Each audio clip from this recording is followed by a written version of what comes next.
நாம் நம்முடைய குழந்தைகளுக்கு சிறந்த கல்வியை பெற்றுத் தருகிறோம். ஏனெனில் அவர்கள் அதன் மூலமாக நல்ல சம்ஸ்காரங்களை, அதாவது நல்ல குணங்களை பெற்று வளர வேண்டும் என்பதே நோக்கமாகும். நல்ல சம்ஸ்காரங்கள் அல்லது குணங்கள் என்பதற்கு மக்கள் உண்ண உணவு, உடுக்க உடை, இருக்க இருப்பிடம் இவைகளையே மேலோட்டமாக கருத்தில் கொள்கின்றனர். இறைவனை பற்றிய சிந்தனையோ எவரிடமும் வருவதில்லை. ஒரு சிலரிடம் எவ்வளவோ இருக்கிறது. அவர் இறைவனை பற்றி நினைக்க வேண்டிய அவசியமே இல்லை என்றே நினைக்கிறார். ஆனால் இவை அனைத்துமே வெறும் ஜடமே ஆகும், அழிவுள்ளவை ஆகும். நாமே விரும்பாவிட்டாலும் கூட அனைத்து சொத்து சுகங்களையும் ஒரு நாள் இங்கேயே விட்டுவிட்டுத்தான் செல்ல வேண்டியது ஆகிறது. இந்த நிலையில் இறைவனை அறிந்து அவருள் ஈடுபாடு கொள்வது ஒன்றே உண்மையான சொத்து ஆகும். இதனை நமக்கு எடுத்துரைப்பதே யதார்த்த கீதை என்னும் ஒளிப்பேழையின் நோக்கமாகும்.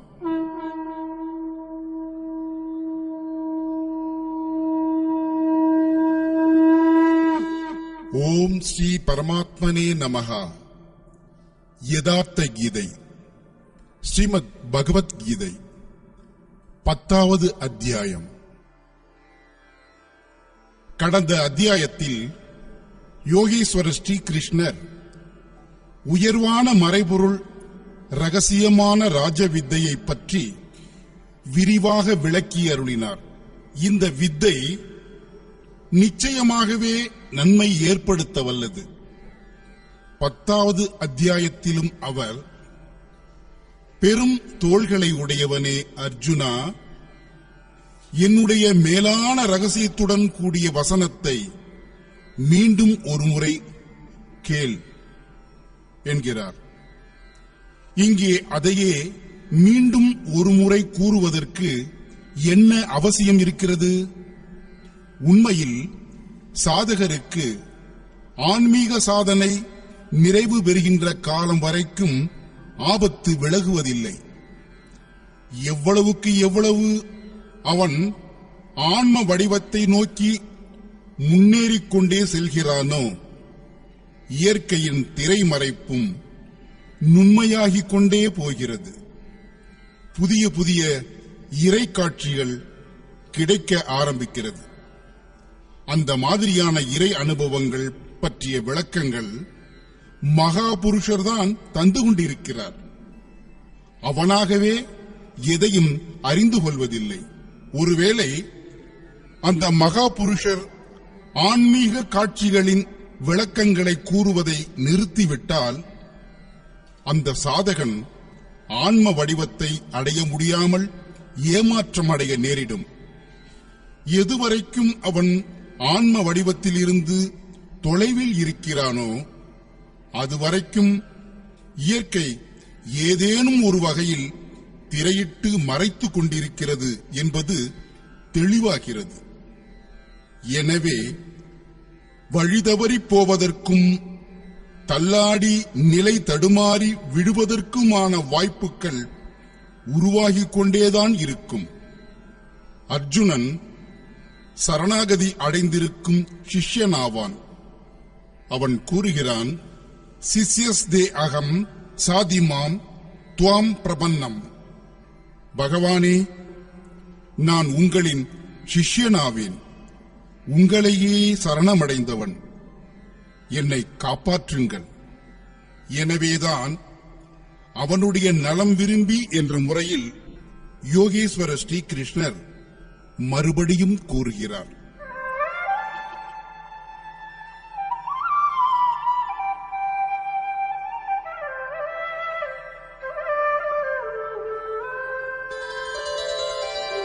பூய शृणु मे परमं वचः यत्तेऽहं प्रीयमाणाय वक्ष्यामि हितकाम्यया. பெரும் தோள்களை உடையவனே அர்ஜுனா, என்னுடைய மேலான வல்லமை பொருந்திய திருவசனத்தை மறுபடியும் கேள். அதனை நான் என் மீது பேரன்பு கொண்டிருக்கும் உன்னுடைய நலனை விரும்பிச் சொல்கிறேன்.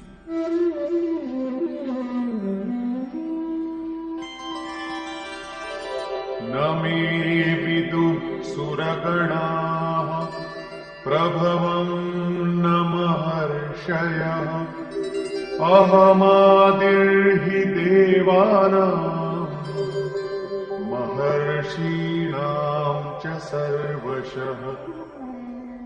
அர்ஜுனா, என்னுடைய உற்பத்தியை தேவர்களும் அறிய மாட்டார்கள், மகரிஷிகளும் அறிய மாட்டார்கள்.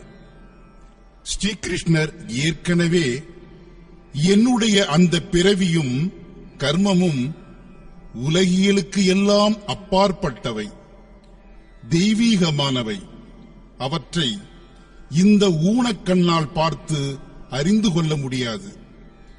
எனவேதான் என்னுடைய அந்த தெய்வீக வெளிப்படுதலை தேவர்கள் மற்றும் மகரிஷி நிலை வரை அடைந்துள்ளவர்களும் கூட அறிந்து கொள்ள முடியாது.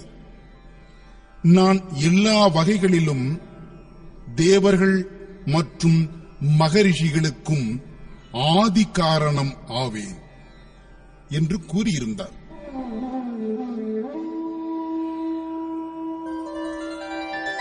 யோ மாமஜமனாதிஞ்ச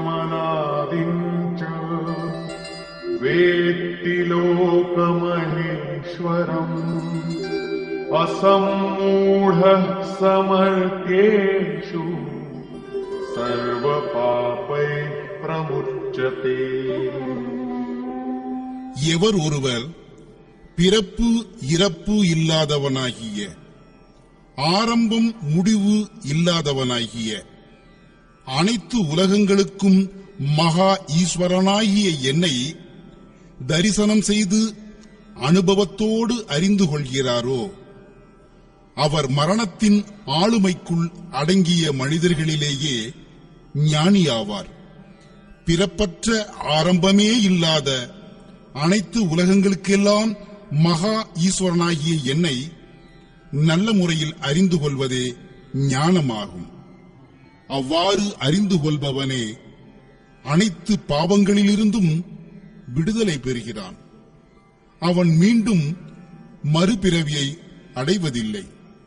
ஸ்ரீகிருஷ்ணர் இந்த முக்தி நிலையை அடையப் பெறுவதும் என்னுடைய திருவருளாலேதான் என்கிறார்.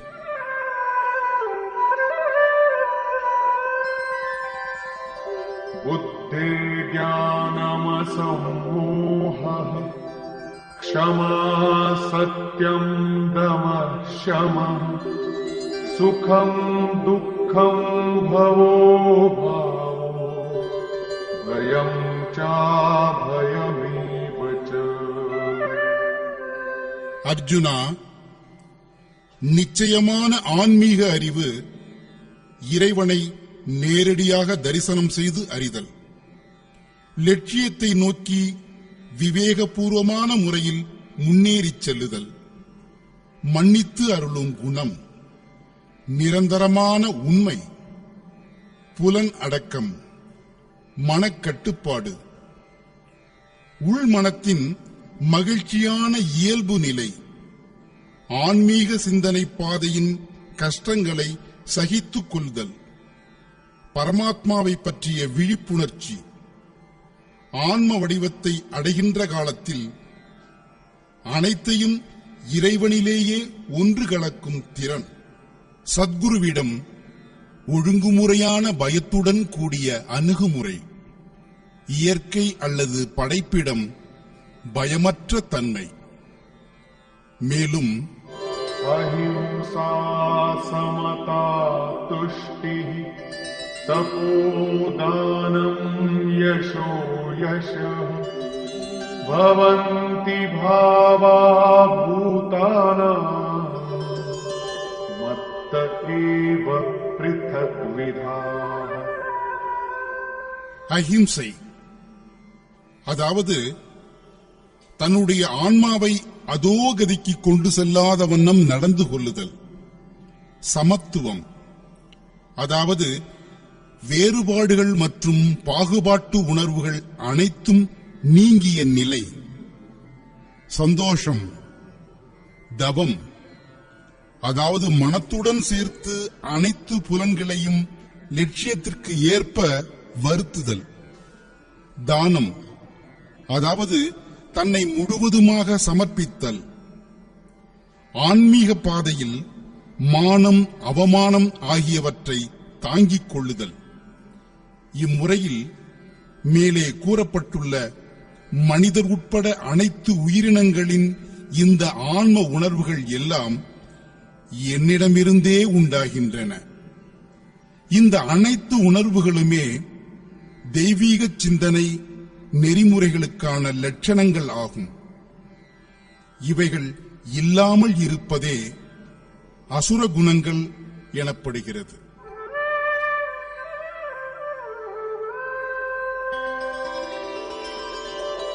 महर्षयः सप्त पूर्वे चत्वारो मनवस्तथा मद्भावा मानसा जाता येषां लोक इमाः प्रजाः.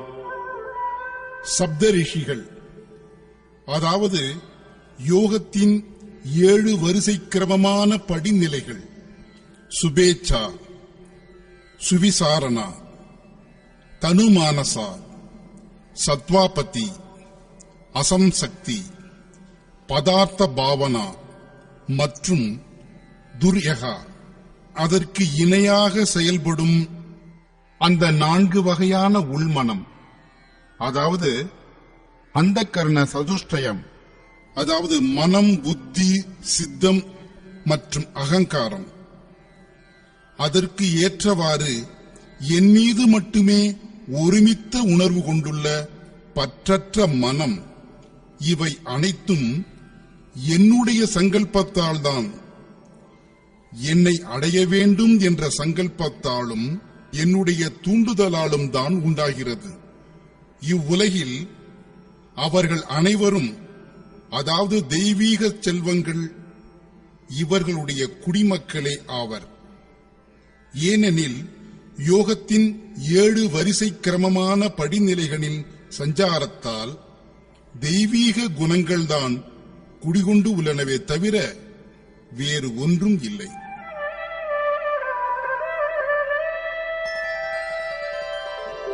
एतां विभूतिं योगं च मम यो वेत्ति तत्त्वतः सोऽविकम्पेन योगेन युज्यते नात्र संशयः.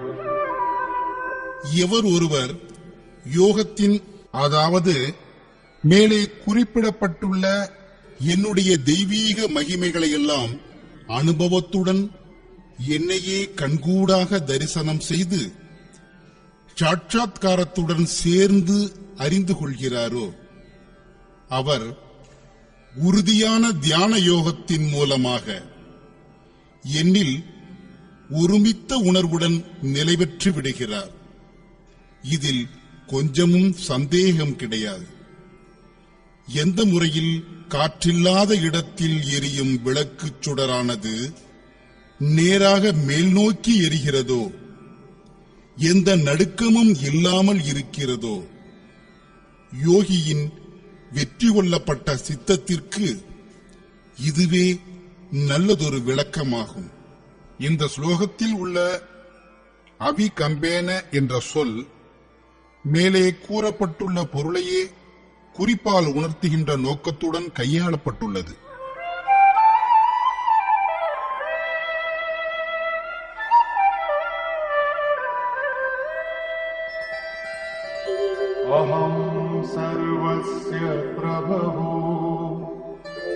मत्तः सर्वं प्रवर्तते इति मत्वा भजन्ते मां बुधा भावसमन्विताः।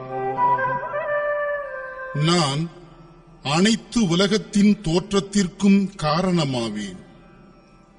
இந்த அனைத்து உலகமும் என்னால்தான் இயங்கிக் கொண்டுள்ளது. இந்த முறையில் நன்கு அறிந்து கொண்டு நம்பிக்கை மற்றும் பக்தியுடன் கூடிய விவேக அறிவு உடையவர்கள் இடைவிடாமல் என்னையே வழிபடுகிறார்கள். இதற்கு அர்த்தம் என்னவென்றால், யோகியின் மூலமாக என்னையே நோக்கி செயல்முறைப்படுத்தப்படுகின்ற இறை ஆராதனைக்கான முன்னேற்ற செயல்களும் கூட என்னால்தான் செய்யப்படுகின்றன. இதுவும் கூட என்னுடைய பிரசாதமே ஆகும். அவர்கள் எந்த முறையில் இடைவிடாமல் என்னை வழிபடுகிறார்கள் இது பற்றி கூறுகிறார்.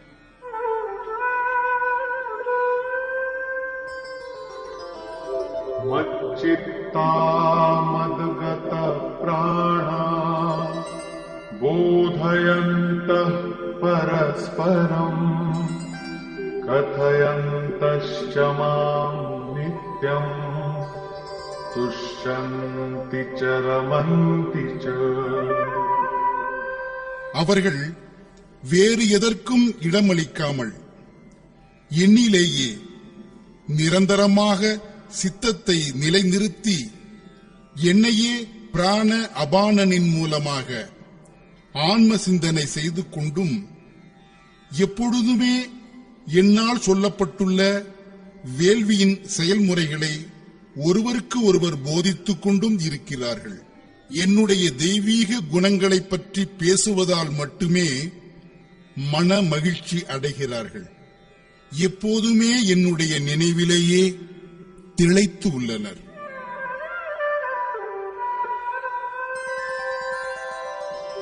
तेषां सततयुक्तानां भजतां प्रीतिपूर्वकम् ददामि बुद्धियोगं तं येन मामुपयान्ति ते।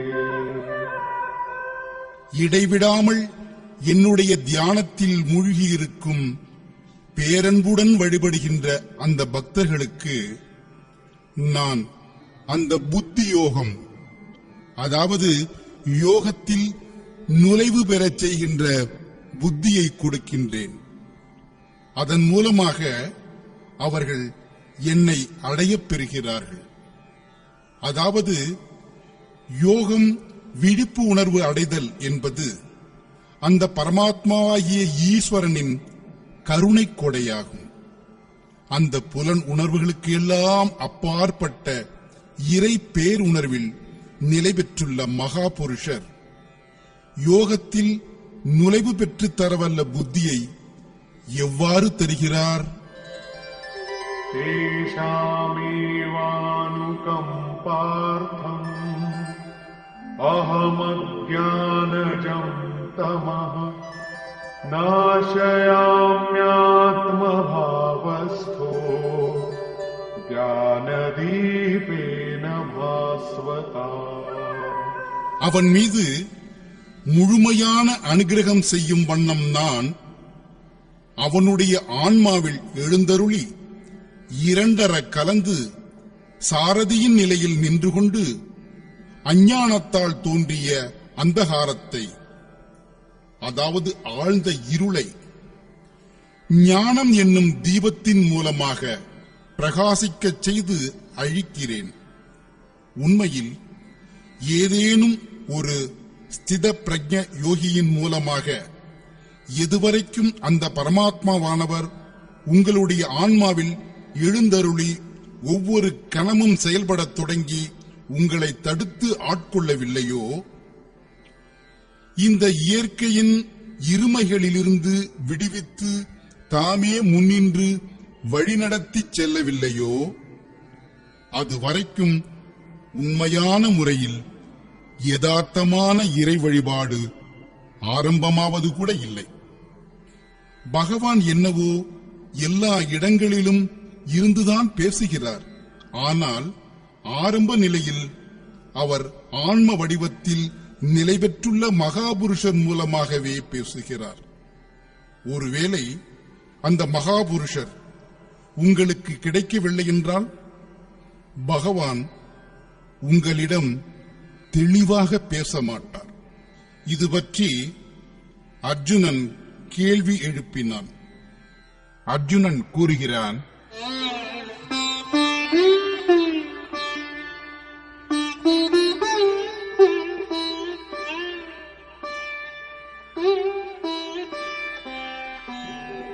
परं ब्रह्म परं धाम पवित्रं परमं भवान् पुरुषं शाश्वतं दिव्यम् आदिदेवमजं विभुम्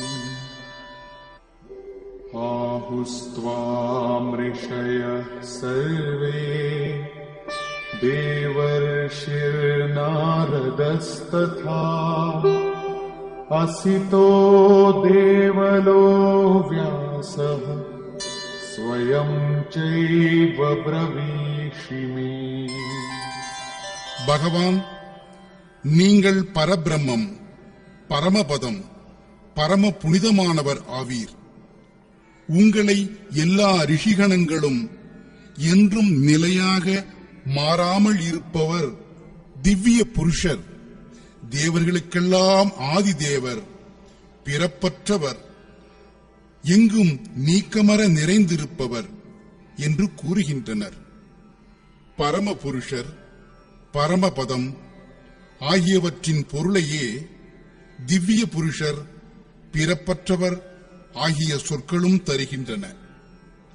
தேவரிஷி நாரதர், அசிதர், தேவள், வியாசர் மற்றும் நீங்களும் என்னிடம் இதையே தான் கூறுகிறீர்கள்.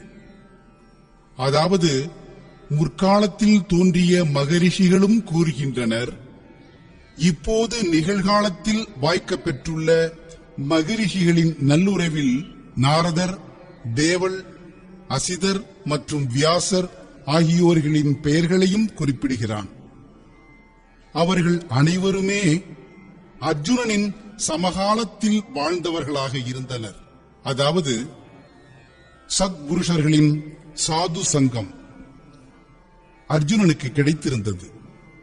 அவர்களுடன் சேர்த்து ஸ்ரீகிருஷ்ணரையும் குறிப்பிட்டு நீங்களும் அதையே தான் கூறுகிறீர்கள் என்றான். எனவே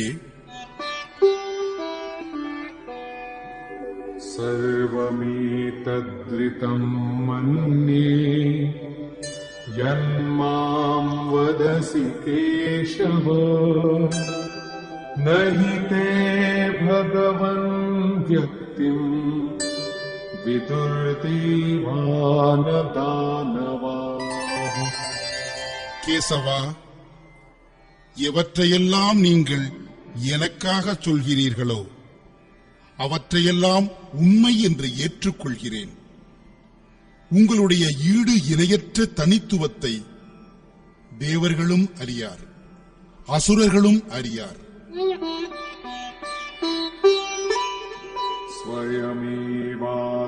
स्वयमेवात्मनात्मानं वेत्थत्वं पुरुषोत्तम भूतभावनभूतेश देवदेव जगत्पते. மனிதர் உட்பட அனைத்து உயிர்களையெல்லாம் உருவாக்குபவரே, எல்லா உயிர்களுக்கும் ஈஸ்வரரே, தேவர்களுக்கெல்லாம் தேவரே, உலகத்தின் நாயகரே, புருஷர்களிலெல்லாம் உத்தமரே, நீங்கள்தான் உங்களை அறிவீர்கள்.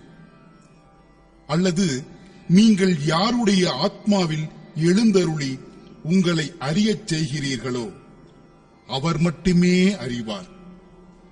இதுவும் உங்கள் மூலமாகவே உங்களை அறிவதுதான். எனவே वक्तुमर्हस्य शेषेण दिव्यायात्मविभूतयः याभिर्विभूतिभिर्लोकान् इमांस्त्वं व्याप्य तिष्ठसि. நீங்களே உங்களுடைய எந்த தெய்வீக மகிமைகளின் மூலமாக அனைத்து உலகங்களிலும் நீக்கமற நிறைந்திருக்கிறீர்களோ அவற்றையெல்லாம் முழுமையான வடிவில் கொஞ்சம் கூட மீதி இல்லாமல் கூற வல்லவர். कथं विद्यामहं योगिन् त्वां सदा परिचिन्तयन् केषु केषु च भावेषु चिन्त्योऽसि भगवन् मया. யோகியே, நான் எந்த முறையில் இடைவிடாமல் சிந்தனை செய்து கொண்டே தங்களை அறிவது? பகவானே, நான் எந்தெந்த மாதிரியான ஆன்மீக உணர்வுகளுடன் கூடியவனாக உங்களை பற்றிய இறை நினைவில் ஈடுபடுவது? विस्तरेणात्मनो योगम् विभूतिं च जनार्दन भूयः कथय तृप्तिः शृण्वतो नास्ति मे मृतम्. ஜனார்தனா, உங்களுடைய யோக சக்தியை பற்றியும் யோகத்தின் மகிமைகளை பற்றியும் மறுபடியும் விரிவாக கூறுங்கள். இந்த அத்தியாயத்தின் ஆரம்பத்தில் ஏற்கனவே சுருக்கமாக கூறியிருந்தாலும் மறுபடியும் கூறுங்கள். ஏனெனில் அமிர்த தத்துவமாகிய மரணமில்லாத பெருவாழ்வை பெற்றுத்தரவல்ல உங்களுடைய திருவசனங்களை கேட்ட பிறகும் கூட எனக்கு திருப்தி உண்டாகவில்லை. எதுவரை இறைவனுள் நுழைவு கிடைக்கவில்லையோ அதுவரை அந்த அமிர்த தத்துவத்தை பற்றி அறிந்து கொள்ளும் ஆவல் தீர்வதில்லை.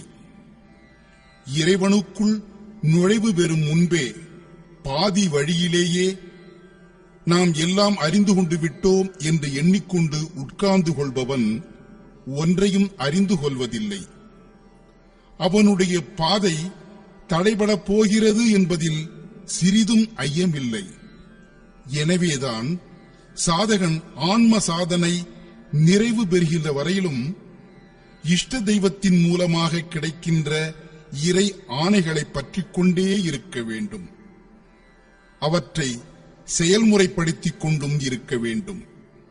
மேலே கூறப்பட்டுள்ள அர்ஜுனனின் அறிந்து கொள்ள துடிக்கும் ஆர்வம் பற்றி யோகீஸ்வரர் கூறினார்.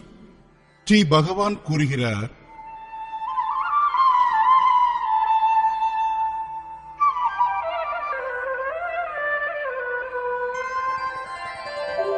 अन्तते कथयिष्यामि दिव्याध्यात्मविभूतयः प्राधान्यतः कुरु श्रेष्ठ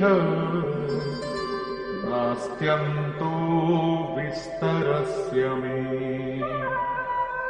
குரு வம்சத்தில் சிறந்தவனே அர்ஜுனா, இப்பொழுது நான் என்னுடைய தெய்வீக மகிமைகளை அவற்றில் மிகவும் முக்கியமானவற்றை மட்டும் உன்னிடம் கூறுகிறேன். ஏனெனில் என்னுடைய மகிமைகளோ அளவிற்கு அடங்காதவைகளாகும். अहमात्मा गुणाकेश सर्वभूताशयस्थितः अहमादिश्च मध्यञ्च भूतानामन्त एव च. அர்ஜுனா, நான் மனித உட்பட எல்லா உயிர்களின் இதயத்திலும் விற்றிருக்கும் அனைவருடைய ஆன்மா ஆவேன். எல்லா உயிர்களின் முதல், இடை, கடைசியும் நானே. பிறப்பு, வாழ்க்கை, இறப்பும் நானேதான்.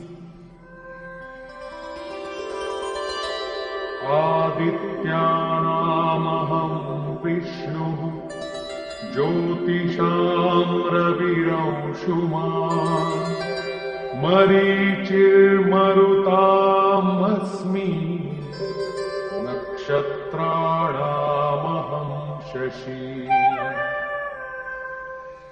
நான் அதிதியின் 12 புத்திரர்களில் விஷ்ணுவாவேன். ஜோதிகளிலேயே ஒளி மிகுந்த சூரியனும் ஆவேன். காற்றின் பேதங்களில் நான் மரீசி என்னும் பெயருடைய காற்றாவேன். நட்சத்திரங்களில் நான் சந்திரனாவேன்.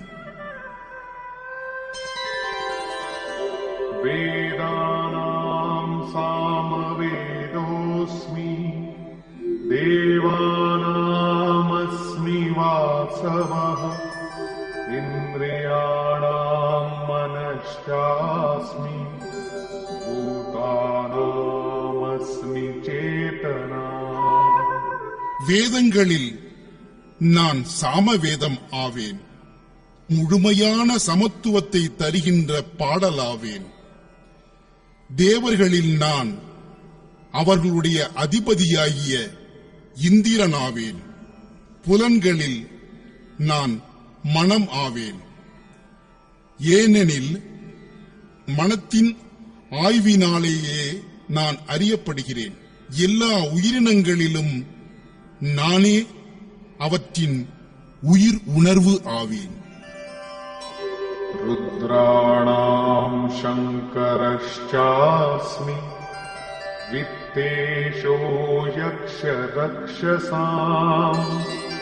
वसूनां पावकश्चास्मि मेरुः शिखरिणामहम्. 11 ருத்திரர்களில் நான் சங்கரனாவேன். அதாவது சந்தேகங்களுக்கெல்லாம் அப்பாற்பட்ட நிலையில் இருப்பவன். ராட்சசர்களில் செல்வங்களுக்கெல்லாம் அதிபதியாகிய குபேரனாவேன். 8 வசுக்களில் நானே அக்னியாவேன். சிகரங்களில் நான் ஸ்ரீமேரு, அதாவது நல்லவை அனைத்தின் ஒருங்கிணைப்பாவேன். அதுவே அனைத்திலும் உயர்ந்த சிகரம் ஆகுமே தவிர ஏதோ ஒரு மலையை குறிப்பிடவில்லை. சரியாகச் சொல்வதென்றால் இவை அனைத்தும் யோக சாதனையை விளக்கும் உருவகங்களாகும். யோகவியலில் பயன்படுத்தப்படும் உயர்வான பொருளையுடைய சொற்களாகும்.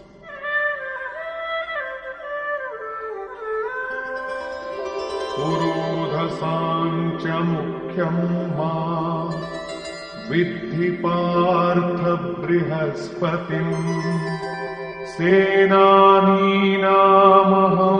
स्कन्दः सरसामस्मि सागरः.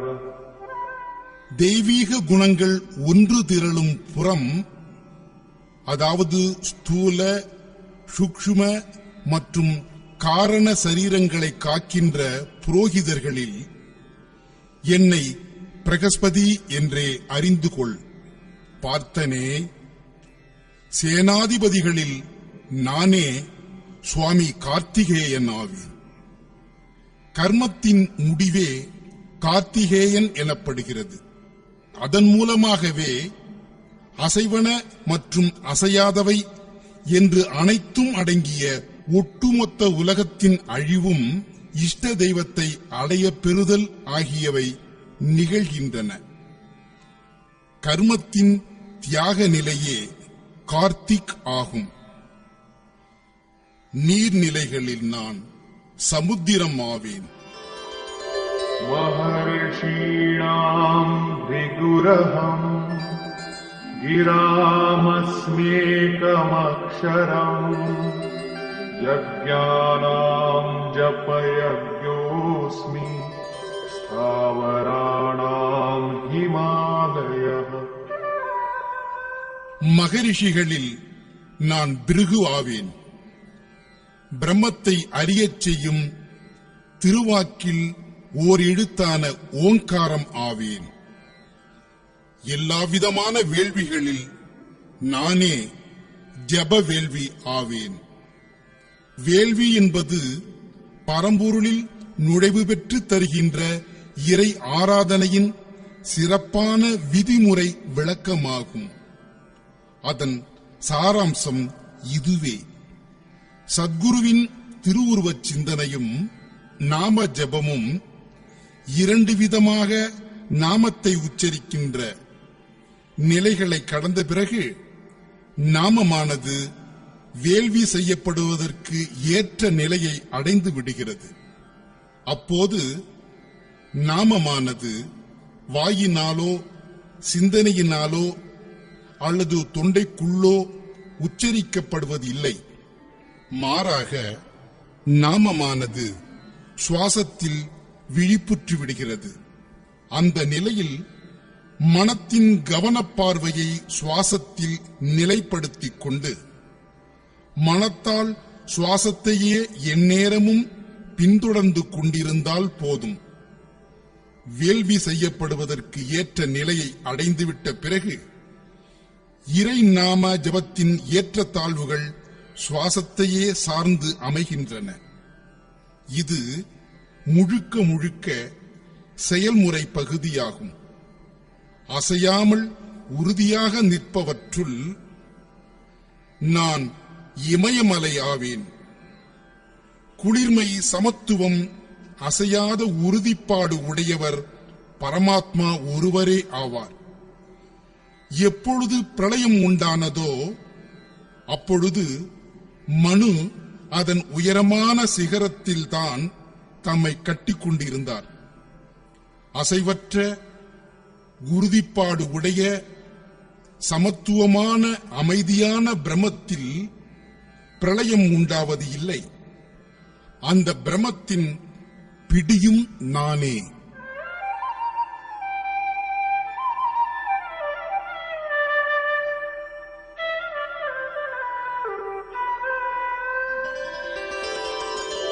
अश्वत्थः सर्ववृक्षाणां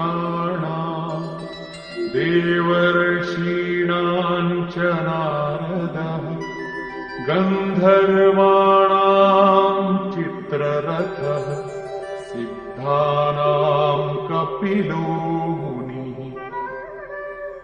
எல்லா மரங்களிலும் நான் அரச மரமாவேன். நாளை வரை நிலைத்திருக்கும் என்று உறுதியாக சொல்ல முடியாத நிலையற்ற தன்மையுடைய மேல்பாகத்தில் பரமாத்மா வேராகவும் கீழ்பாகத்தில் பிரகிருதி கிளைகளாகவும் இருக்கிறதோ அத்தகைய இந்த உலகமே ஒரு மரமாகும். இதையே அரசமரம் என்று ஒப்பு உவமைப்படுத்தி கூறப்பட்டுள்ளது. இதை சரியாக புரிந்து கொள்ளாமல் சாதாரண அரச மரத்தை சுற்றி சுற்றி வந்து அதையே பூஜை செய்ய தொடங்கிவிடக் கூடாது. இதை குறிப்பிட்டுதான் ஸ்ரீகிருஷ்ணர் அது நான் தான் என்கிறார். மேலும் தேவ ரிஷிகளில் நான் நாரதராவேர். தெய்வீக செல்வம் மிகவும் சூட்சுமம் அடைந்த நிலையில் சுவாசத்தில் எழுகின்ற நாத ஓசையை பிடிக்கின்ற திறன் கிடைத்து விடுகிறது. இத்தகைய விழிப்புணர்வும் நானேதான். கந்தர்வர்களில் நான் சித்திரரதன் ஆவேன். அதாவது ஆன்ம சிந்தனை செய்யும் உயர் ஆன்மீக எண்ண ஓட்டங்களில் எப்பொழுது சத்குருவின் திருவடிவானது தெளிவாக புலப்பட ஆரம்பிக்கிறதோ அந்த உயர்ந்த விசேஷமான ஆன்மீக நிலையும் நானேதான். சித்தர்களில் நான் கபில முனிவராவேன். இந்த உடலே கபிலர் எனப்படுகிறது. இந்த உடலுக்குள் விற்றிருக்கும் இறைவன் மீது எப்பொழுது பேரன்பு ஏற்பட்டு விடுகிறதோ அத்தகைய தெய்வீக மகிமை பொருந்திய புனிதமான எண்ணம் இயக்க நிலை பெறுகின்ற உயர் ஆன்மீக நிலையும் நான் தான்.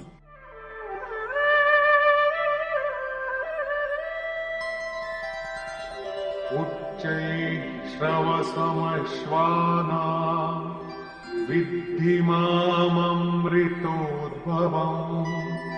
ऐरावतम् गजेन्द्राणाम् नराणाम् च नराधिपम्. குதிரைகளில் நான் அமிர்தத்திலிருந்து தோன்றிய உச்சை சிரவா என்ற பெயருடைய குதிரையாவேன். இவ்வுலகைச் சேர்ந்த அனைத்து பொருட்களும் அழியும் தன்மை உடையவை. ஆன்மாவே பிறப்பற்றதும் மரணம் இல்லாததும் அமிர்த வடிவானதும் ஆகும். அந்த அமிர்த வடிவத்தில் நிலை பெற்று அதிலிருந்து கொண்டு எதனுடைய இயக்கம் நடைபெறுகிறதோ அந்த குதிரை நான் தான். குதிரை வேகத்தின் உருவகம் ஆகும். ஆன்ம தத்துவத்தை உள்வாங்கி கிரகிப்பதில் மனமானது எப்பொழுது தீவிரமான இயக்கத்தை தொடங்கிவிடுகிறதோ அப்பொழுதே அது ஒரு குதிரையை போன்று செயல்பட ஆரம்பித்து விடுகிறது. அத்தகைய உயர் ஆன்மீக இயக்கமும் நானேதான். யானைகளில் ஐராவதம் என்ற பெயருடைய யானையும் நானேதான். மனிதர்களில் என்னை அரசன் என்று அறிந்து கொள். உண்மையில் தம்மிடம் எந்த குறைவும் இல்லாத மகா புருஷரே அரசராவார்.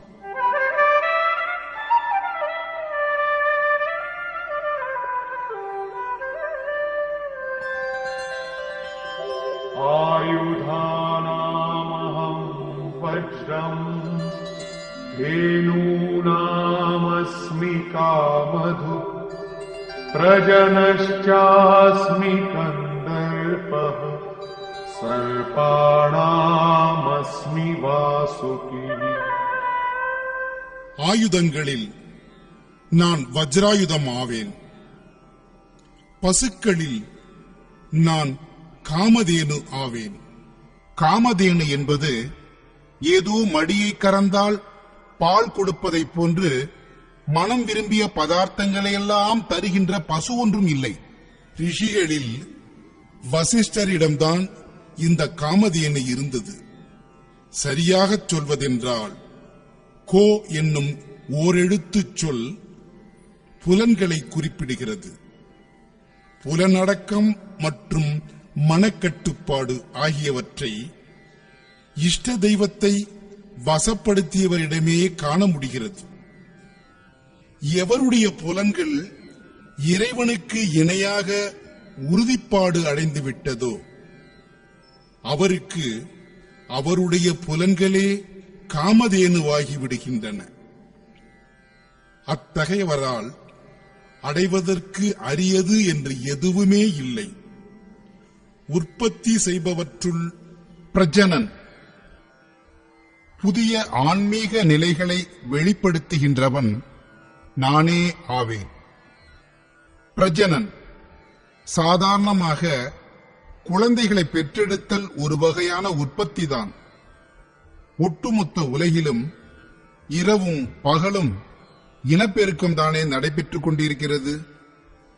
எலிகளும் எறும்புகளும் கூட இரவும் பகலும் இதைத்தானே செய்து கொண்டிருக்கின்றன. இங்கே பிரஜனன் என்ற சொல் இந்த சாதாரணமான இனப்பெருக்கத்தை குறிப்பிடவில்லை. மாறாக ஒரு ஆன்மீக நிலையில் இருந்து மற்றொரு ஆன்மீக நிலை என்று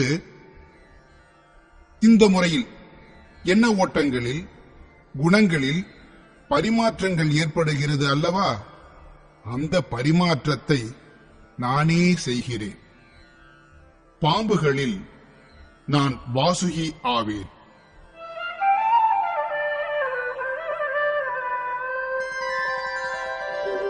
अनन्तश्चास्मि नागानां वरुणो यादसामहम् पितॄणामर्यमा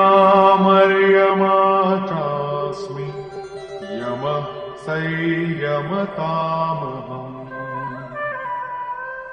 நாகங்களில் நான் அனந்தம், அதாவது சேஷநாகம் ஆவேன். இது நாம் நினைத்துக் கொண்டிருப்பதைப் போல பாம்பு ஒன்றும் கிடையாது. கீதையின் சமகாலத்தைச் சேர்ந்த மற்றொரு புத்தகமான ஸ்ரீமத் பாகவதத்தில் இதனுடைய வடிவத்தை பற்றி விவாதிக்கப்பட்டுள்ளது. அதன்படி பூமியில் இருந்து 30,000 யோசனை தூரத்தில் பரமாத்மாவின் வைஷ்ணவி சக்தி இருக்கிறது. அதனுடைய தலையில் இந்த பூமியானது கடுகு தானியத்தை போன்று பாரமில்லாமல் தங்கியுள்ளது. அந்த காலத்தில் யோசனை என்பதற்கு எந்த அளவு குறியீடு வேண்டுமானாலும் இருந்திருக்கட்டும். எது எப்படி இருந்தாலும் இது ஒரு நீண்ட நெடிய தூரத்தையே குறிப்பிடுகிறது. உண்மையில் இது ஈர்ப்பு சக்தியை பற்றிய வர்ணனையாகும். விஞ்ஞானிகள் இதனை ஈத்தர் என்ற சொல்லால் குறிப்பிடுகின்றனர். கிரகங்கள், உபகிரகங்கள் அனைத்துமே இந்த சக்தியை ஆதாரமாக கொண்டுதான் இயங்கிக் கொண்டுள்ளன. ஆனால் அந்த சூன்யத்தில் கிரகங்களுக்கு எந்த பாரமும் கிடையாது. அந்த சக்தியானது பாம்பினுடைய வாலை போன்று அனைத்து கிரகங்களையும் சுற்றி வளைத்துக் கொண்டுள்ளது. பூமியை தாங்கிக் கொண்டுள்ள இதுவே அந்த அனந்தம் எனப்படுவதாகும். அந்த தெய்வீக மகிமை பொருந்திய சக்தியும் நான் தான் என்று ஸ்ரீகிருஷ்ணர் கூறுகிறார். நீர்நிலைகளில் அவற்றின் அதிபதியாகிய வருணன் ஆவேன். பித்ருக்களில் அரியமா ஆவேன். அஹிம்சை, சத்தியம், அஸ்தேயம், பிரம்மச்சரியம் மற்றும் அபரிக்கிரகம் ஆகியவை 5 யமம் ஆகும். அவற்றை கடைபிடித்து ஒழுகும்போது அதை தடுக்கும் வகையில் எழுகின்ற முரண்பட்ட புலன் நுகர்வு ஆசைகளை அழிப்பதுவே அற ஆகும். அதாவது அழித்தல் என்பதாகும். புலனின்ப ஆசைகள், எண்ணங்கள் அழிவுற்றதும் பித்ரு, அதாவது கடந்த கால வினைகள் அனைத்தும் திருப்தியுற்று அமைதியடைந்து விடுகின்றன. அவையெல்லாம் விடுதலை பெற்று விடுகின்றன. ஆட்சி புரிபவர்களில் நான் யமராஜன் ஆவேன். அதாவது மேலே கூறப்பட்டுள்ள 5 யமங்களின் மேற்பார்வையாளன் நான் ஆவேன்.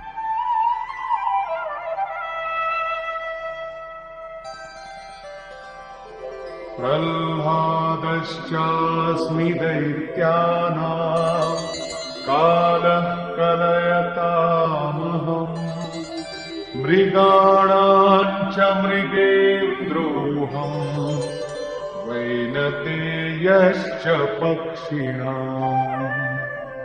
நான் தைத்தியர்களில் பிரகலாதனாவேன். தன்னிலிருந்து வேறான உயர்வான பரம்பொருளை அடைவதில் பெரும் ஆனந்தத்தை உணர்பவன். அதாவது இறைவன் மீது மட்டுமே பிரியம் கொண்டிருப்பதே பிரகலாதன் எனப்படுகிறது. அசுர குணங்களின் ஆளுமை இருந்த போதிலும் கூட இறைவனுக்காக அவர் மீது ஒரு வகையான ஈர்ப்பும், அவர் இன்னும் கிடைக்கவில்லையே என்ற நிலையில் ஒரு வகையான ஏக்கமும் உண்டாகத் தொடங்குகிறது. இந்த நிலையில் பரம பிரபுவாகிய பரமாத்மாவின் நேரடி தரிசனம் கிடைக்கிறது.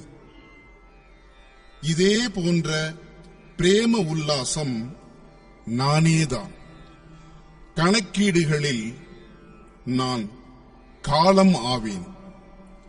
இங்கே கணக்கீடு என்பதற்கு 1, 2, 3, 4 என்று எண்ணுவது என்றோ அல்லது நொடி, நிமிடம், மணி, நாள், வாரம், மாதம் என்று கணக்கிடுவது என்றோ பொருள் கொள்ளலாகாது. மாறாக இறைவன் மீது ஆன்மீக சிந்தனையில் ஈடுபடுகின்ற சமயத்தையே காலம் என்று குறிப்பிட்டு இவ்வாறு சொல்லப்பட்டுள்ளது. விழித்திருக்கும் போதெல்லாம் இறை நினைவு செய்ய வேண்டும். உறங்கும் போது கூட இறைவன் மீதுள்ள அன்பு நிறைந்த நினைவலைகள் துண்டிக்கப்படாமல் தொடர்ந்து நடைபெற வேண்டும். அவ்விதமாக அனைத்து பொழுதும் நடைபெறும் ஆன்ம சிந்தனையில் செலவிடப்படும் நேரமும் நானாவேன். மிருகங்களில் சிங்கம், யோகியும் கூட மிருக, அதாவது யோகமே வடிவான காட்டில் திரிந்து கொண்டிருப்பவன் ஆவான். மிருகங்களில் சிங்கமாவேன். மற்றும் பறவைகளில் கருடன் நானாவேன். ஞானமே கருடன். எப்பொழுது தெய்வீக மகிமைகள் அனைத்தும் அனுபவத்தில் கிடைக்க ஆரம்பித்து விடுகிறதோ அப்பொழுது இந்த மனமானது தன்னுடைய ஆராதனைக்கு உரியவரின் வாகனமாக மாறிவிடுகிறது. எப்பொழுது அந்த மனமானது சந்தேகத்துக்கு உட்படுகிறதோ அப்பொழுதே பாம்பாகி தீண்டிக்கொண்டே இருக்கிறது. எண்ணற்ற பிறவிகளில் தூக்கி எறிகிறது. கருடன் விஷ்ணுவின் வாகனமாகும். எந்த இறைவன் உலகம் முழுவதும் அணு வடிவில் நீக்கமற எங்கும் நிறைந்து நின்று இயங்கி வருகிறாரோ அவரை ஞானம் கைகூட பெற்ற மனமானது தன்னில் வரித்துக் கொண்டு அவருக்கு வாகனமாகவும் மாறிவிடுகிறது. அவ்வாறு சத்குருவை தன்னில் வரித்துக் கொண்ட மனம் நான்தான் என்று ஸ்ரீகிருஷ்ணர் கூறுகிறார்.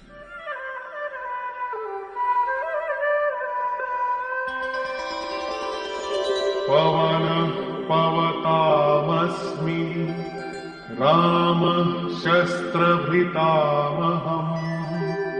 झषाणां मकरश्चास्मि स्रोतसामस्मि जाह्नवी. பரிசுத்தமாக்குவதில் நான் காற்றாவேன். ஆயுதம் தரித்தவர்களில் நான் ராமராவேன்.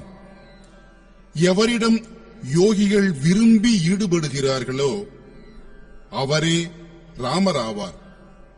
யோகிகள் எவரிடம் மிகவும் விரும்பி ஈடுபடுகிறார்கள் அவர்கள் இறை அனுபவத்தில் விரும்பி ஈடுபடுகிறார்கள். இறைவன் இஷ்ட தெய்வத்தின் வடிவில் எந்தெந்த இறை ஆணைகளை தருகிறாரோ யோகிகள் அவற்றில்தான் விரும்பி ஈடுபடுகிறார்கள். அந்த இறை அனுபவ விழிப்புணர்ச்சிக்கு பெயர்தான் ராம் ஆகும். அந்த இறை அனுபவ விழிப்புணர்வும் நானே. மீன்களில் நான் முதலையாவேன். நதிகளில் நான் கங்கையாவேன்.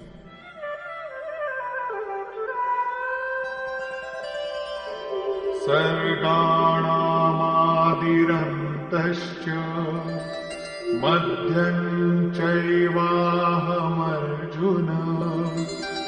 अध्यात्मविद्या विद्यानां वादः प्रवदतामहम्. அர்ஜுனா, சிருஷ்டிகளின் ஆரம்பமும் நடுவும் முடிவும் நானே ஆவேன். வித்தைகளில் அத்தியாத்ம வித்தையும் நானே. எந்த வித்தை ஆத்மாவின் ஆதிபத்தியத்தை பெற்றுத் தருகிறதோ அதே வித்தை நானேதான். மனிதர் உட்பட உலகில் உள்ள பெரும்பாலான உயிரினங்கள் மாயையின் ஆதிக்கத்திற்குள் தான் கட்டுண்டு கிடக்கின்றன.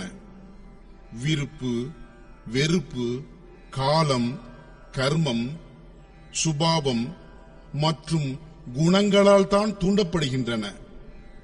இவற்றின் ஆதிக்கத்திலிருந்து விடுவித்து ஆத்மாவின் ஏகாதிபத்தியத்திற்குள் எடுத்துச் செல்கின்ற வித்தையும் நானே ஆவேன். இதைத்தான் அத்தியாத்ம வித்தை என்று சொல்கிறோம். பிரம்மத்தை பற்றிய சர்ச்சையில் முக்கிய அங்கமான அந்த வார்த்தையும் நானே ஆவேன். மீதமுள்ள நிர்ணயங்களோ உறுதி செய்யப்படாதவை ஆகும்.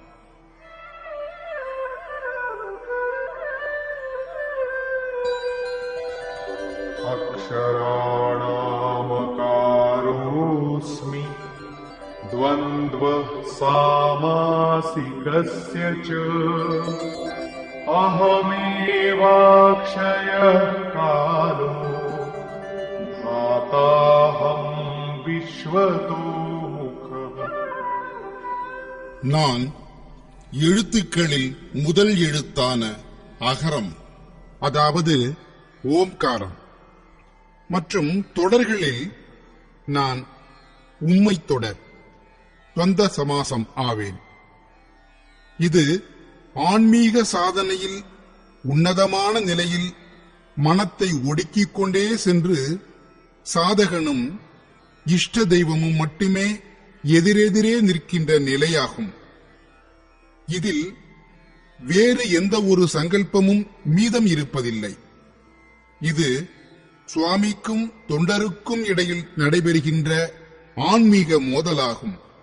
ஆனால் துவந்துவம் என்கின்ற இந்த உயர் ஆன்மீக நிலையுமே பகவானுடைய திருக்கொடையே ஆகும்.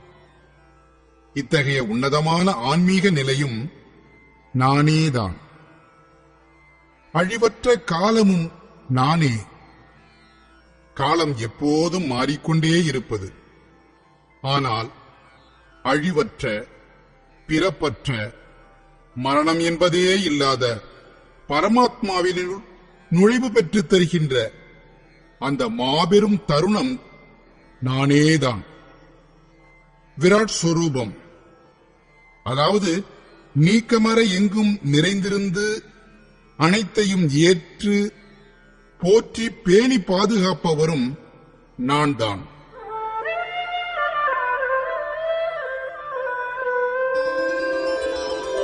मृत्युः सर्वहरश्चाहम् उद्भवश्च भविष्यताम् कीर्तिः श्रीर्वाक्जनारीणाम् स्मृतिर्मेधाधिति क्षमा. நான் அனைத்தையும் அழிக்கின்ற மரணமாவேன். இனிமேல் வரப்போகின்றவற்றை உற்பத்தி செய்கின்ற காரணமும் ஆவேன். பெண்களில் காணப்படும் வெற்றி, சக்தி, வாக்குவன்மை, நினைவாற்றல், நல்லறிவு, தைரியம், மன்னித்து அருளும் குணம் ஆகியவை அனைத்தும் நான் தான். மனிதர்களில் 2 வகை உண்டு. அக்ஷரர் என்பவர் ஒரு வகை, அக்ஷரர் என்பவர் 2வது வகை. மனிதர் உட்பட எல்லா உயிரினங்களும் தரித்துள்ள இந்த பிறப்பு இறப்பிற்கு உள்ளாகின்ற உடலே க்ஷரபுருஷன், அழியக்கூடியவன் எனப்படுகிறான். அவன் ஆண், பெண், அலி அல்லது வேறு யாராக வேண்டுமானாலும் இருந்துவிட்டு போகட்டும். ஸ்ரீகிருஷ்ணரின் சொற்படி அவன் புருஷன் என்றே அறிந்து கொள்ளப்படுகிறான். மற்றொரு வகை அக்ஷர புருஷன். எப்பொழுது சித்தம் முழுமையாக கட்டுப்படுத்தப்பட்டு அதனுடைய இயக்கம் முழுவதுமாக தடுத்து நிறுத்தப்பட்டு இறைவனில் உறுதிப்படுகிறதோ அந்த காலத்தில் அறியப்படுகிறான். எனவே இந்த காரணத்தினால்தான் யோக பாதையில் பெண்கள், ஆண்கள் என்று அனைவரிலுமே இறைவனுடைய சமமான நிலையை அடைந்த மகாபுருஷர்கள் உருவாகிக் கொண்டே வந்திருக்கிறார்கள். ஆனால் இங்கே நினைவாற்றல், சக்தி, புத்தி முதலானவை பெண்களிடம் காணப்படும் குணங்களாக கூறப்பட்டுள்ளதே, அது என்ன? இந்த நற்குணங்களின் அவசியம் ஆண்களுக்கெல்லாம் கிடையாதா என்ன?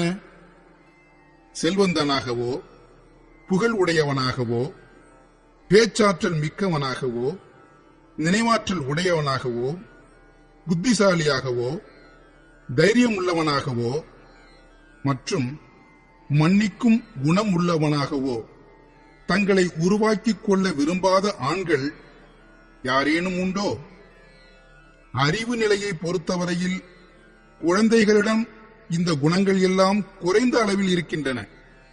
அவற்றையெல்லாம் அதிகமாக வளர்த்துக் கொள்ள வேண்டும் என்ற நோக்கத்துடனேதான் பெற்றோர்கள் பள்ளிக்கூடங்களில் கூடுதலான வசதிகளை ஏற்படுத்தி தந்து படிக்க அனுப்பி வைக்கிறார்கள். ஆனால் இங்கேயோ இந்த லட்சணங்கள் எல்லாம் பெண்களிடம் மட்டுமே உள்ளதாக கூறப்பட்டுள்ளதே என்று நீங்கள் நினைக்கலாம். எனவே இப்பொழுது நீங்களே இந்த பெண்கள் என்று யாரை குறிப்பிடுகிறார் என்பதை பற்றி நன்றாக சிந்தித்து பாருங்கள். உண்மையில் உங்களுடைய இதயத்தில் இருந்து எழுகின்ற எண்ண ஓட்டங்களையே, அதாவது சித்த விருத்திகளையே இங்கே பெண்கள் என்று உருவகப்படுத்தி கூறப்படுகிறது. எனவே அந்த எண்ணங்களில்தான் இந்த குணங்கள் எல்லாம் இயக்க நிலை பெற்று செயல்பட வேண்டும். என்னால் உண்டாகின்ற இந்த குணங்களையெல்லாம் வளர்த்துக் கொள்வது ஆண் பெண் அனைவருக்குமே மிகவும் உபயோகமானது ஆகும்.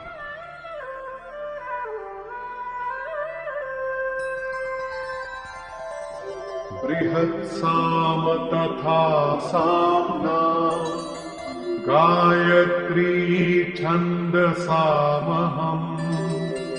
मासानां मार्गशीर्षोऽहम् ऋतूनां कुसुमाकरः.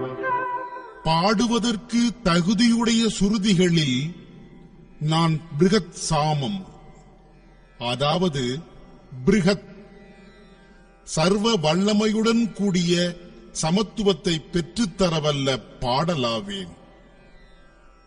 அத்தகைய ஆன்ம விழிப்புணர்வு நானாவேன்.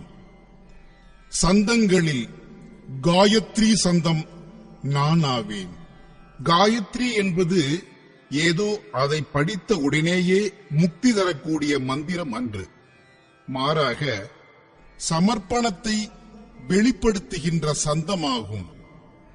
3 முறை ஆன்மீக பாதையில் இருந்து வழி தவறி போய்விட்ட பிறகு விஸ்வாமித்திர ரிஷியானவர் தமது இஷ்ட தெய்வத்திடம் தம்மை முழுவதுமாக சமர்ப்பணம் செய்தபடியே ஓம் பூர் புவ சுவ தஸ்ஸ விதுர்வரேண்யம் வர்கோ தேவஸ்ய தீமஹி தியோ யோன பிரஜோதயாத், அதாவது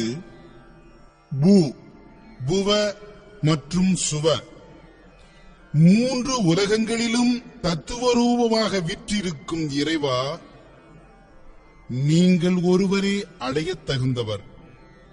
நாங்கள் லட்சியத்தை அடைவதற்கு ஊக்கத்தையும் புத்தியையும் தாருங்கள் என்று வேண்டினார். இது ஒரு பிரார்த்தனை மட்டுமே ஆகும். சாதகன் தன்னுடைய புத்தியால் நாம் எப்பொழுது சரியாக செயல்படுகிறோம், எப்பொழுது தவறாக செயல்படுகிறோம் என்ற யதார்த்தமான நிர்ணயம் செய்ய இயலாதவனாக இருக்கிறான். அவனுடைய இந்த சமர்ப்பண பிரார்த்தனையும் நானேதான். இதன் மூலமாக நிச்சயமாகவே நன்மை விளையும்.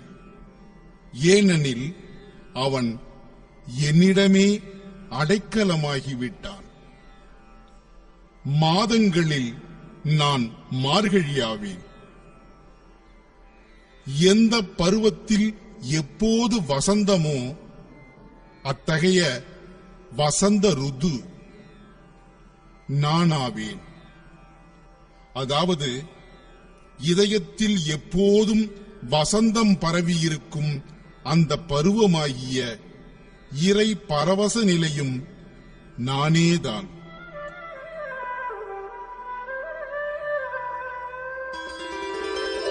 स्यूतं छलयतामस्मि तेजस्तेजस्विनामहम् जयोऽस्मि व्यवसायोऽस्मि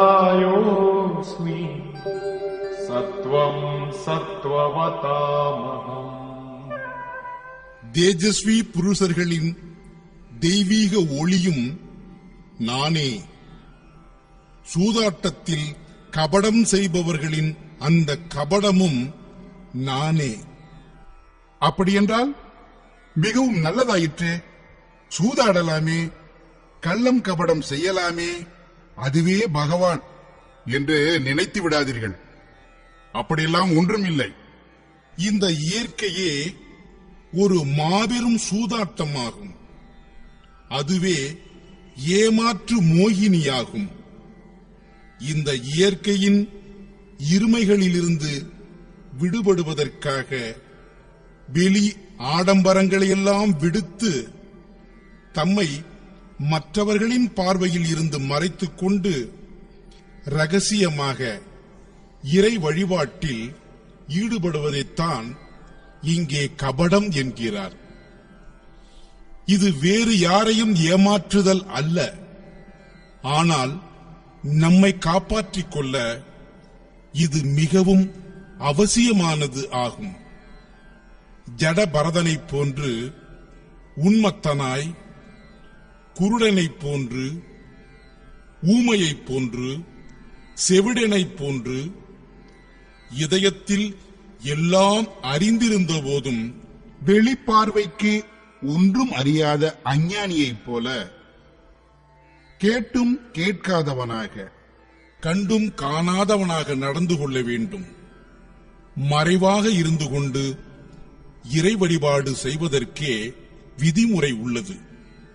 அப்போதுதான் சாதகன் பிரகிருதி, புருஷன் ஆகியோருக்கு இடையிலான சூதாட்டத்தை வென்று கரை சேர முடியும். வெற்றி பெற்றவர்களின் வெற்றியும் நானே. மேலும் ஆன்மீக செல்வத்தை பெருக்குபவர்களின் நிச்சயிக்கப்பட்ட செயல்முறை புத்தியும் நானேதான். சாத்வீக புருஷர்களின் தெய்வீக ஒளியும் தெய்வீக சுடரும் நானேதான். वृष्णीनां वासुदेवोऽस्मि पाण्डवानां धनञ्जयः मुनीनामप्यहं व्यासः कवीनामुशना कविः. விருஷ்ணி வம்சத்தில் நான் வாசுதேவனாவேன், எங்கும் வாசம் செய்யும் இறைவனாவேன். பாண்டவர்களில் நான் தனஞ்சயனாவேன். பாண்டு என்ற சொல் புண்ணியம் விழிப்புறுதல் என்ற பொருளை தருகிறது. ஆன்மீக செல்வமே நிலையான செல்வமாகும். புண்ணியம் விழிப்புற்ற பிறகு சாதகன் அதனால் தூண்டப்பட்டு ஆன்மீக செல்வங்களை பெருக்கத் தொடங்குகிறான். இதையே தனஞ்சயன் என்ற சொல் குறிக்கிறது. தனஞ்சயன் நானே என்கிறார் ஸ்ரீகிருஷ்ணர். முனிவர்களில் நான் வியாசராவேன். பரம தத்துவத்தை வெளிப்படுத்தும் திறன் எந்த முனிவரிடம் உள்ளதோ அந்த முனிவர் நானேதான். கவிஞர்களில் உசனா, அதாவது இறைவனுள் நுழைவு பெற்று தரும் காவியனும் நான் தான்.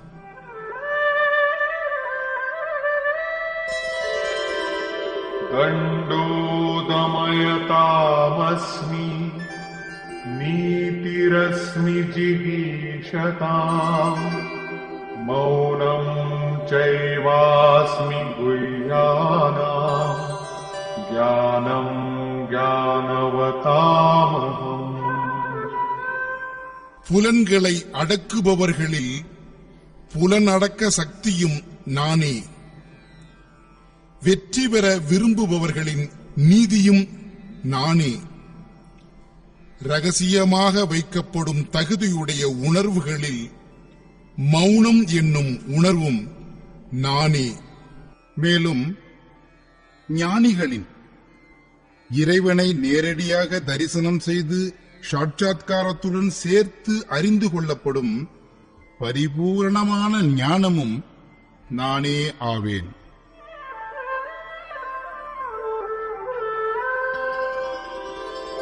यच्चापि सर्वभूतानां बीजं तदहमर्जुन न तदस्ति विना यत् स्यात् मया भूतं चराचरम्. அர்ஜுனா, மனிதர் உட்பட எல்லா உயிர்களின் உற்பத்திக்கு காரணமும் நானே ஆவேன். அசைவன அசையாதவை, நகர்வன நகராதவை என்று பல்வேறு வகைப்பட்ட உயிரினங்களில் எனக்குள் அடங்காதவை என்று எதுவுமே கிடையாது. நான் அங்கிங்கு எண்ணாதபடிக்கு நீக்கமற எங்கும் நிறைந்திருப்பவன் ஆவேன். அனைத்தும் என்னிலிருந்தே தோன்றுகின்றன.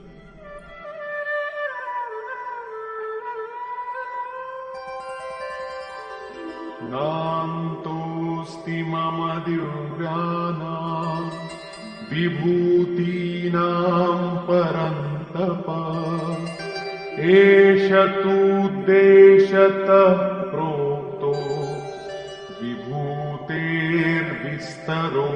मया. பெரும் தவத்தை உடையவனே பரந்தபா, அர்ஜுனா, என்னுடைய தெய்வீக மகிமைகளுக்கு முடிவே கிடையாது. என்னுடைய அளவிற்கு அடங்காத தெய்வீக மகிமைகளைப் பற்றி சுருக்கமான வடிவில்தான் கூறியிருக்கிறேன். உண்மையில் அவைகள் அனைத்தும் எண்ணற்றவை. இந்த அத்தியாயத்தில் தெய்வீக மகிமைகளில் ஏதோ கொஞ்சம்தான் விளக்கப்பட்டுள்ளன. அடுத்த அத்தியாயத்தில் அர்ஜுனன் இவற்றையெல்லாம் பார்க்க விரும்புகிறான். ஏனெனில் நேரடியாக கண்கூடாக தரிசனம் செய்வதால் மட்டுமே இந்த தெய்வீக மகிமைகளைப் பற்றி நன்கு புரிந்து கொள்ள முடியும். ஆன்மீக சிந்தனையின், அதாவது தியானத்தின் தொடரை புரிந்து கொள்வதற்காகவே அவற்றிலிருந்து சிறிதளவு விளக்கம் தரப்பட்டுள்ளது.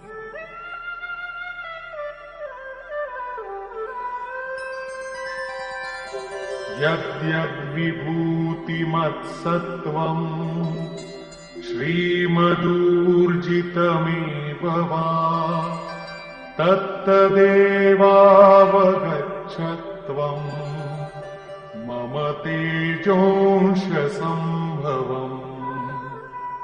எவையெவையெல்லாம் பெருமையும் மகிமைகளும் உடையதாகவும் கவரும் தன்மை கொண்டதாகவும் சக்தி படைத்ததாகவும் உள்ளனவோ அந்த பொருட்கள் அனைத்துமே என்னுடைய இறை பேரொளியின் ஒரு அம்சத்திலிருந்து மட்டுமே உண்டானவை என்று அறிந்து கொள். अथवा बहुनैतेन किं ज्ञातेन तवार्जुन विष्टभ्याहमिदं कृत्स्नम् एकांशेन स्थितो जगत्. அர்ஜுனா, இவைகளை மிகுதியாக அறிந்து கொள்வதால் உனக்கு என்ன பயன்? நான் இந்த ஒட்டுமொத்த உலகத்தையும் ஒரு அம்சமாக மட்டுமே தரித்துக் கொண்டிருக்கிறேன். மேலே கூறப்பட்டுள்ள தெய்வீக மகிமைகள் வர்ணனை செய்யப்படுவதற்கான நோக்கம் நீங்களோ அல்லது அர்ஜுனனோ இந்த பொருட்களை எல்லாம் பகவான் என்று கருதி பூஜை செய்ய வேண்டும் என்பதற்காக அல்ல. மாறாக ஸ்ரீகிருஷ்ணர் சொல்ல விரும்புவது இவ்வளவுதான். இவை அனைத்திலும் இருந்து உங்களுடைய நம்பிக்கையை மீட்டு கொண்டு வந்து அந்த அழிவற்ற பரமாத்மாவில் நிலை நிறுத்துங்கள். இதை செய்தாலே போதும், உங்களுடைய கடமையில் நிறைவு கிடைத்துவிடும். முடிவுரை. இந்த அத்தியாயத்தில் ஸ்ரீகிருஷ்ணர், அர்ஜுனா, நான் உனக்கு மீண்டும் ஒரு முறை உபதேசம் செய்கிறேன். ஏனெனில் நீ எனக்கு மிகவும் பிரியமானவன் என்கிறார். ஏற்கனவே கூறிவிட்டார், மறுபடியும் கூறப்போகிறார். ஏனென்றால் சாதனை நிறைவு பெறும் காலம் வரை சத்குருவிடமிருந்து கேட்பதற்கான அவசியம் இருந்து கொண்டே இருக்கிறது. என்னுடைய உற்பத்தியை தேவர்களோ மகரிஷிகளோ கூட அறிய மாட்டார்கள். ஏனெனில் நான் அவர்களுக்கெல்லாம் கூட ஆதி காரணம் ஆவேன்.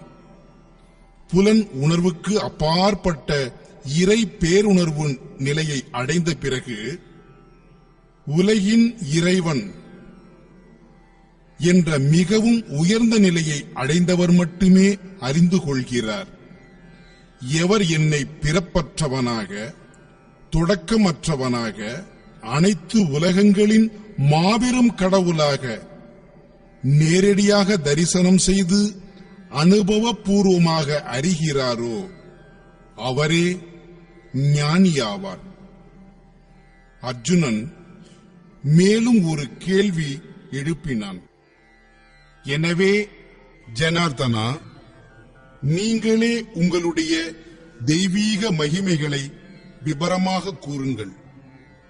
சாதனை முடிவு பெறும் காலம் வரை சத்குருவிடமிருந்து கேட்டு தெரிந்து கொள்ள வேண்டும் என்ற துடிப்பும் ஆர்வமும் இருந்து கொண்டே இருக்க வேண்டும். இஷ்ட தெய்வத்தின் அகத்தில் என்ன இருக்கிறது என்பதை பற்றி சாதகனுக்கு என்ன தெரியும்?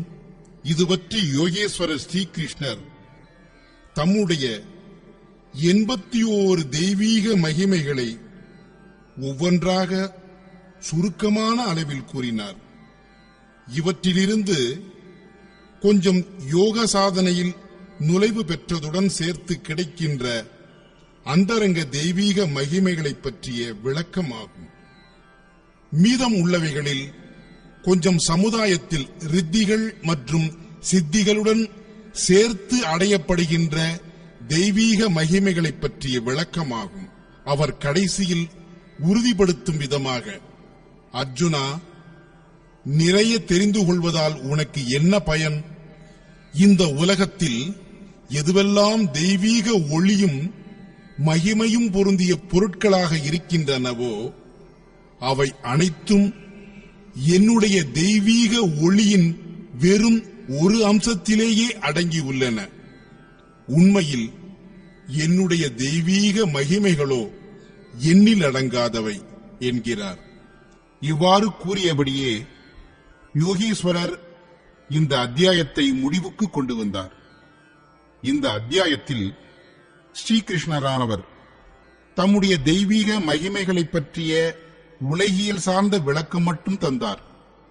அதன் மூலம் அர்ஜுனுடைய நம்பிக்கை எல்லாவற்றிலுமிருந்து விடுபட்டு இஷ்ட தெய்வத்திடம், அதாவது சத்குருவிடம் மட்டுமே நிலை பெறட்டும் என்பதே அவருடைய விருப்பமாகும்.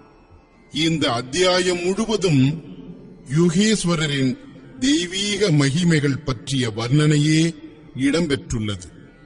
இம்முறையில் ஸ்ரீமத் பகவத்கீதை என்னும் உபனிஷதமும் பிரம்ம வித்தையும் யோக சாஸ்திரமும் ஸ்ரீகிருஷ்ணர் மற்றும் அர்ஜுன உரையாடலும் ஆகிய விபூதி வர்ணனம், அதாவது யோகீஸ்வரரின் தெய்வீக மகிமைகள் என்ற பெயருடைய 10வது அத்தியாயம் நிறைவு பெறுகிறது. இதே போன்று ஸ்ரீமத் பரமஹம்ச பரமானந்த மகாராஜ் அவர்களின் சீடரான சுவாமி அட்கடானந்தர் இயற்றிய ஸ்ரீமத் பகவத்கீதையின் யதார்த்த கீதை என்ற உரையில் விபூதி வர்ணனம், அதாவது யோகேஸ்வரரின் தெய்வீக மகிமைகள் என்ற பெயருடைய 10வது அத்தியாயம் நிறைவு பெறுகிறது.